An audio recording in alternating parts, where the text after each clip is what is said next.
ঘোরাঘুরির এই পর্যায়ে এসেছি ব্যতিক্রমী একটা জায়গায়, দেখতে এসেছি একটি শিল্প ও এর পেছনের শিল্পীদের। রেশমের শহর রাজশাহীতে আসবো আর সিল্কের ছোঁয়া নেব না, তা কী করে হয়? তাই চলে আসলাম সফুরা সিল্ক মিলস লিমিটেডে। আমার এই ভিডিওগুলো করার পেছনে কোনো বাধা ধরা ভ্লগ বা এরকম কোনো উদ্দেশ্য নয়, বরং উদ্দেশ্য হচ্ছে এই স্মৃতিগুলোকে সযত্নে ফ্রেমে বন্দি করে রাখা। সময় হয়তো তার নিয়মে চলে যাবে, কিন্তু এই স্মৃতিগুলো থেকে যাবে আজীবন। যাই হোক, সফুরা সিল্ক মিলস রাজশাহী মহানগরীর সফুরা বেসিক শিল্পনগরীতে অবস্থিত। এখন যা দেখতে পাচ্ছেন তা হচ্ছে রেশম গুটি বা সিল্ক কুকন।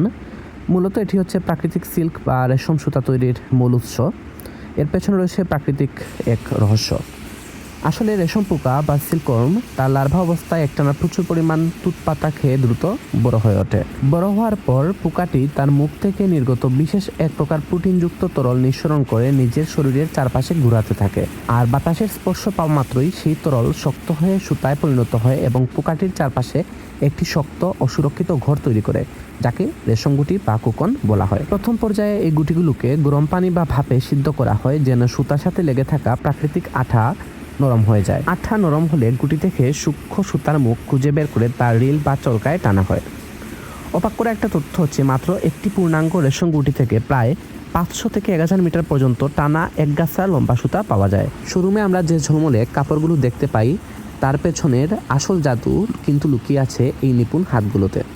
রেশম গুটি থেকে সুতা বের করা আর তাঁতের প্রতিটি বুননে নিজেদের অক্লান্ত পরিশ্রম ঢেলে দেওয়া, এই কারিগরদের ভালোবাসাতেই প্রাণ পায় রাজশাহীর আসল সিল্ক। তাদের এই দিনের পর দিন করা সাধনা সাজানো থাকে শোরুমে।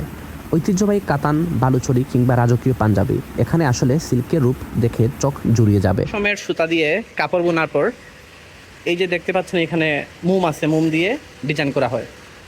এখানে দিদিরা ডিজাইন করে ব্যস্ত আছেন। এই যে মোমগুলো আছে, মোম দিয়ে ডিজাইন করা হয় কাপড়ের উপর।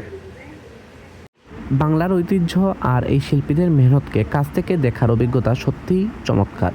রাজশাহীতে আসলে সফুরা সিল্কে ঘুরে আসতে কিন্তু ভুলবেন না। তাদের বিক্রয় কেন্দ্রে প্রবেশ করব, কিন্তু ভিডিও রেস্ট্রিক্টেড। ততক্ষণে আল্লাহ হাফেজ।